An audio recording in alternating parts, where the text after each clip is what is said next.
Atos, capítulo 25. Paulo diante de Festo. 3 dias depois que Festo chegou a Cesareia para assumir suas novas responsabilidades no governo da província, partiu para Jerusalém, onde os principais sacerdotes e outros líderes judeus se reuniram com ele e lhe apresentaram as acusações contra Paulo. Pediram a Festo, como favor, que transferisse Paulo para Jerusalém, pois planejavam armar uma emboscada para matá-lo no caminho. Festo respondeu que Paulo estava em Cesareia e que ele próprio voltaria para lá em breve. Alguns de vocês que têm autoridade voltem comigo, disse ele. Se Paulo tiver feito algo de errado, vocês poderão apresentar suas acusações.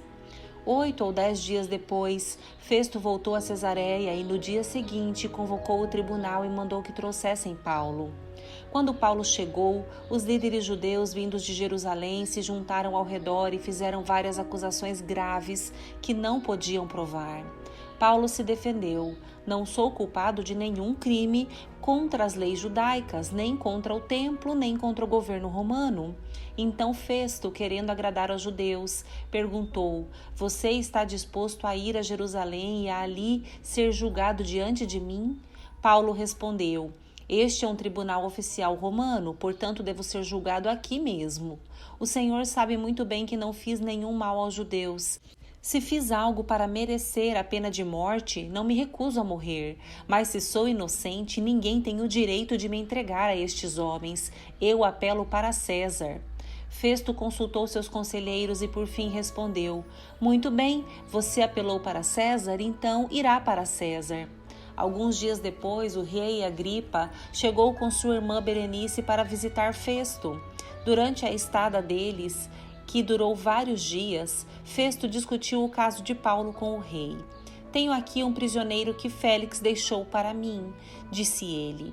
Quando estive em Jerusalém, os principais sacerdotes e líderes judeus apresentaram acusações contra ele e pediram que eu o condenasse. Eu lhes disse que a lei romana não condena ninguém sem julgamento. O acusado deve ter a oportunidade de confrontar seus acusadores e se defender. Quando eles vieram aqui para o julgamento, não me demorei. Convoquei o tribunal logo no dia seguinte e mandei chamar Paulo. Os judeus, porém, não o acusaram de nenhum dos crimes que eu esperava. Ao contrário, era algo relacionado à sua religião e a um morto chamado Jesus, que Paulo insiste que está vivo. Sem saber como investigar essas questões, perguntei a Paulo se estava disposto a ir a Jerusalém e ali ser julgado por essas acusações. Mas ele apelou ao imperador para que julgue seu caso. Por isso, ordenei que fosse mantido sob custódia até eu tomar as providências necessárias para enviá-lo a César. Então Agripa disse a Festo: gostaria de ouvir este homem pessoalmente. E Festo respondeu: amanhã poderá ouvi-lo. Paulo se dirige a Agripa. No dia seguinte, Agripa e Berenice chegaram à sala de audiência com grande pompa, acompanhados de oficiais militares e homens importantes da cidade. Festo mandou trazer Paulo e em seguida disse: Rei Agripa e demais presentes, este é o homem cuja morte é exigida pelos judeus tanto daqui como de Jerusalém. Em minha opinião, ele não fez coisa alguma para merecer a morte. Contudo, uma vez que apelou ao imperador para que julgue seu caso, decidi enviá-lo a Roma. Não sei, porém, o que escrever ao imperador, pois não há nenhuma acusação clara contra ele. Por isso eu o trouxe hoje diante dos senhores, especialmente do rei Agripa, para que depois de o interrogarmos eu tenha algo para escrever. Pois não faz sentido enviar um prisioneiro ao imperador sem especificar as acusações contra ele.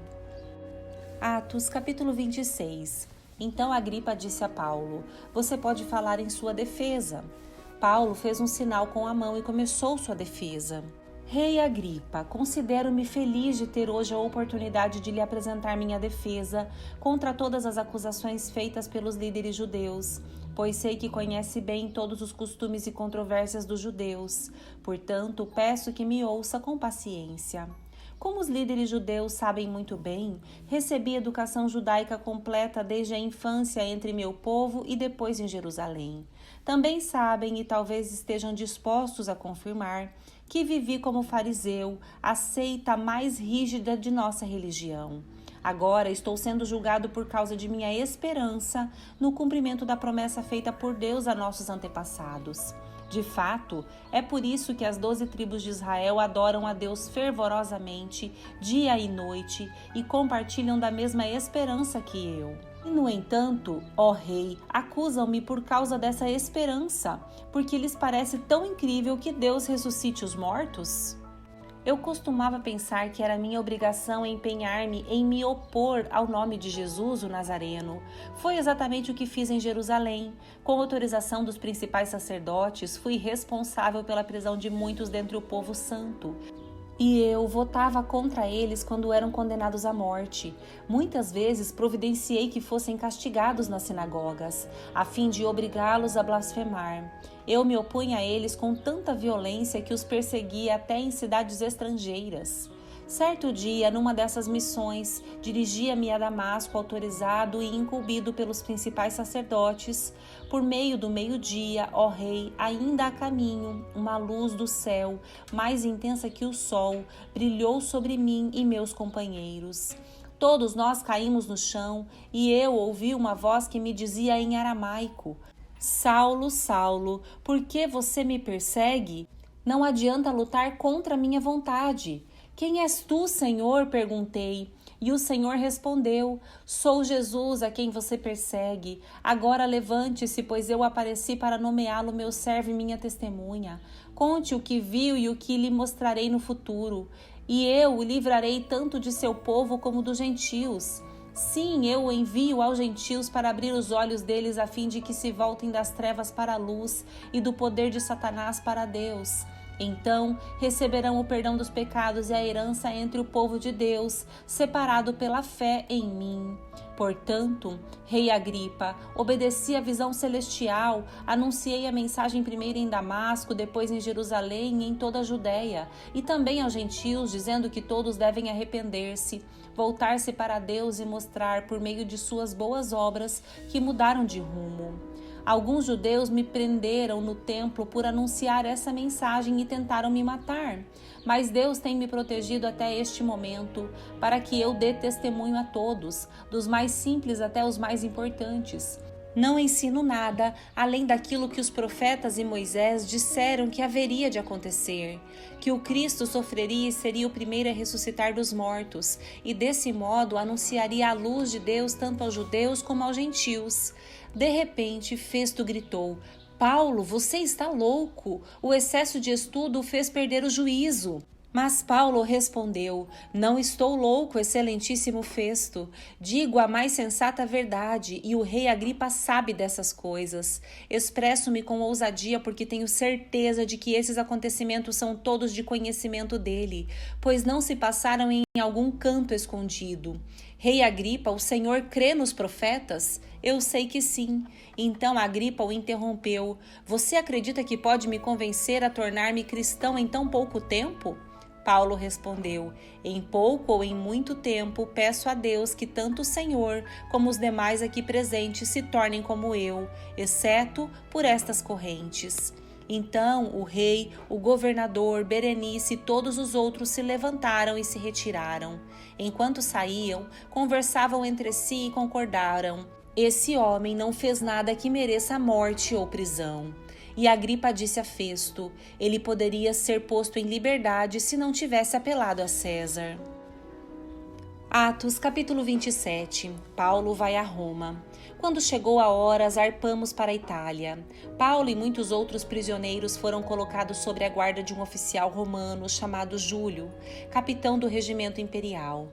Aristarco, um macedônio de Tessalônica, nos acompanhou. Partimos num navio que tinha vindo do porto de Adramítio, no litoral noroeste da província da Ásia.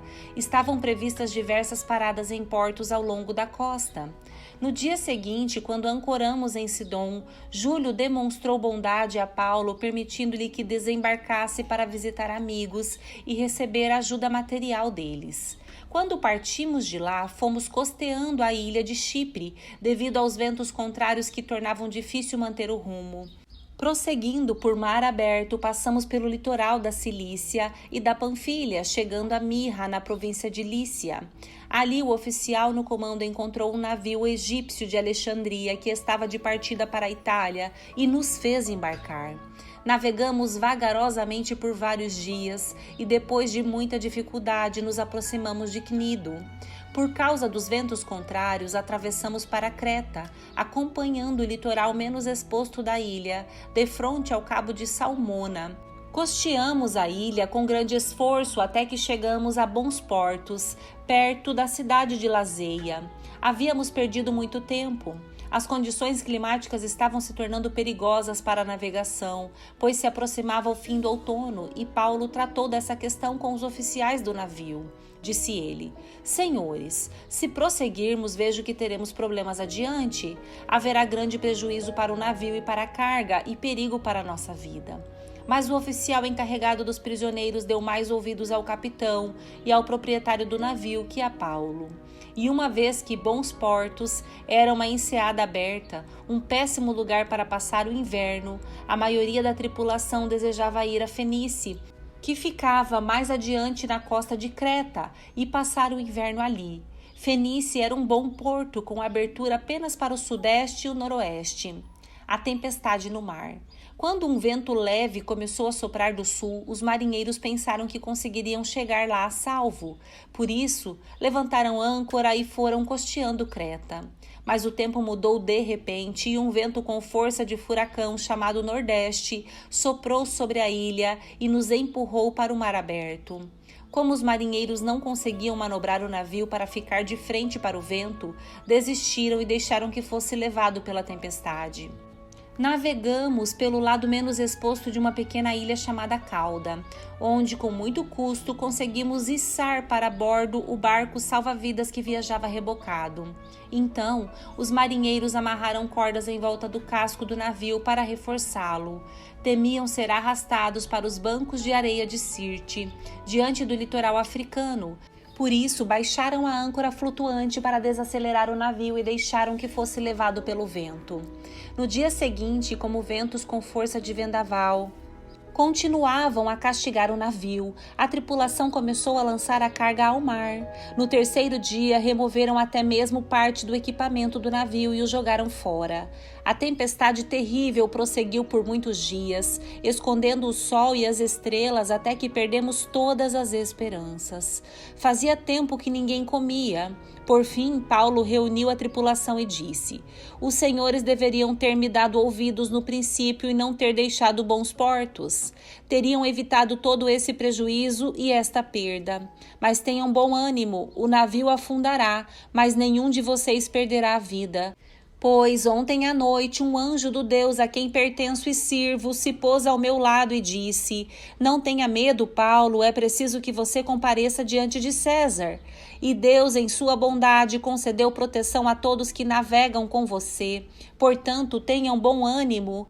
Creio em Deus. Tudo ocorrerá exatamente como ele disse. É necessário, porém, que sejamos impulsionados para uma ilha. O naufrágio em Malta. Por volta da meia-noite, na 14ª noite da tempestade, enquanto éramos levados de um lado para o outro no mar Adriático, os marinheiros perceberam que estávamos perto de terra firme.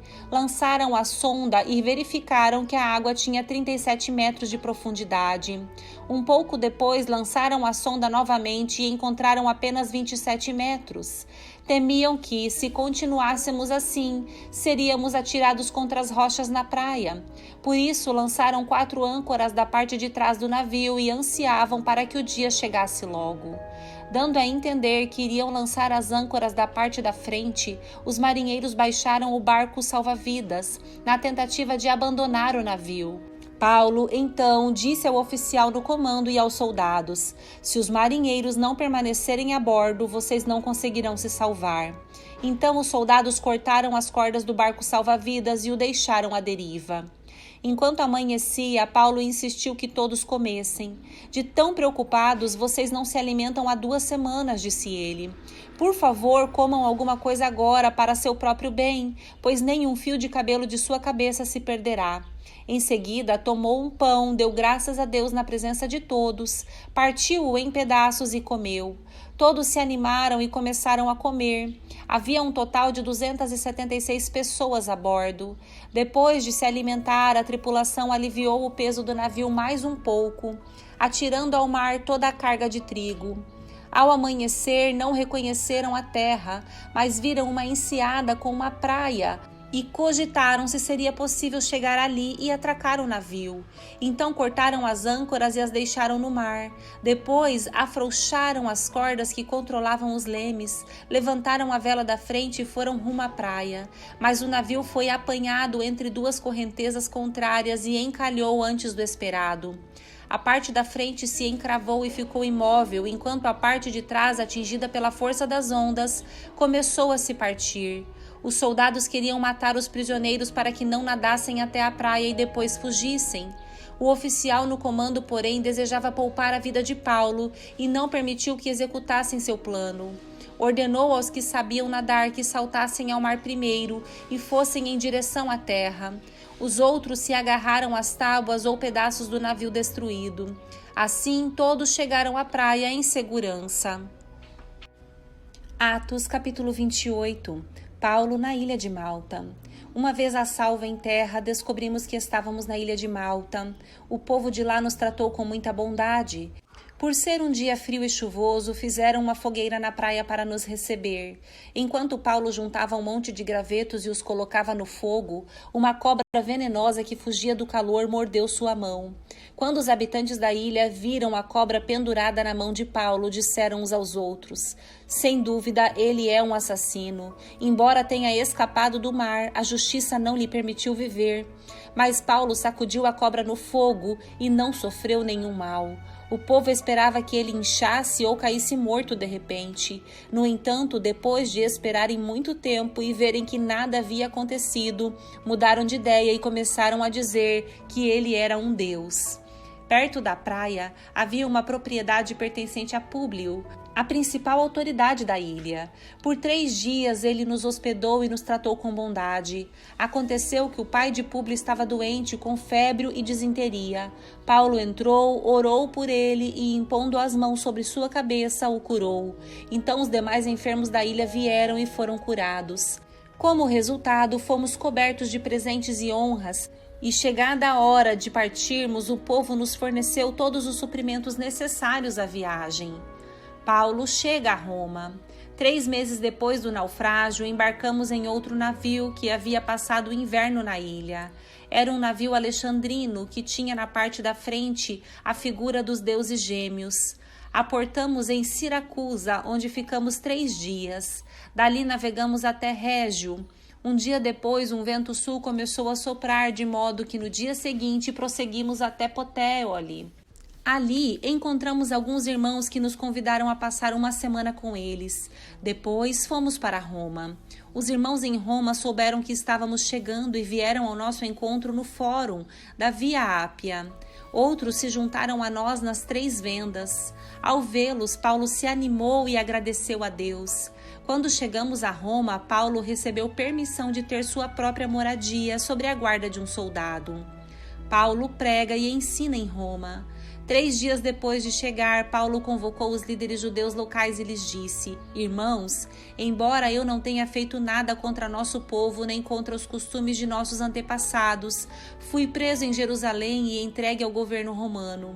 Os romanos me interrogaram e queriam me soltar, pois não encontraram motivo para me condenar à morte. Mas quando os líderes judeus protestaram contra a decisão, considerei necessário apelar a César, embora não tivesse acusação alguma contra meu próprio povo. Por isso pedi a vocês que viessem aqui hoje para que nos conhecêssemos e também para que eu pudesse explicar que estou preso com estas correntes porque creio na esperança de Israel. Eles responderam: não recebemos nenhuma carta da Judéia e ninguém que veio de lá nos informou alguma coisa contra você. Contudo, queremos ouvir o que você pensa, pois o que sabemos a respeito desse movimento é que ele é contestado em toda parte. Então marcaram uma data e nesse dia muita gente foi à casa de Paulo. Ele explicou e testemunhou sobre o reino de Deus e desde cedo até à noite procurou convencê-los acerca de Jesus com base na lei de Moisés e nos livros dos profetas. Alguns foram convencidos pelas coisas que ele disse, mas outros não creram. E depois de discutirem entre si, foram embora com estas palavras finais de Paulo. O Espírito Santo estava certo quando disse a nossos antepassados por meio do profeta Isaías: Vá e diga a este povo, quando ouvirem o que digo, não entenderão, quando virem o que faço, não compreenderão, pois o coração deste povo está endurecido, ouvem com dificuldade, têm os olhos fechados, de modo que seus olhos não veem, e seus ouvidos não ouvem, e seu coração não entende, e não se voltam para mim, nem permitem que eu os cure. Portanto, quero que saibam que esta salvação vinda de Deus também foi oferecida aos gentios e eles a aceitarão. Depois de ele ter dito estas palavras, os judeus partiram em grande desacordo uns com os outros. Durante os 2 anos seguintes, Paulo morou em Roma, às próprias custas. A todos que o visitavam ele recebia, proclamando corajosamente o reino de Deus e ensinando a respeito do Senhor Jesus, sem restrição alguma.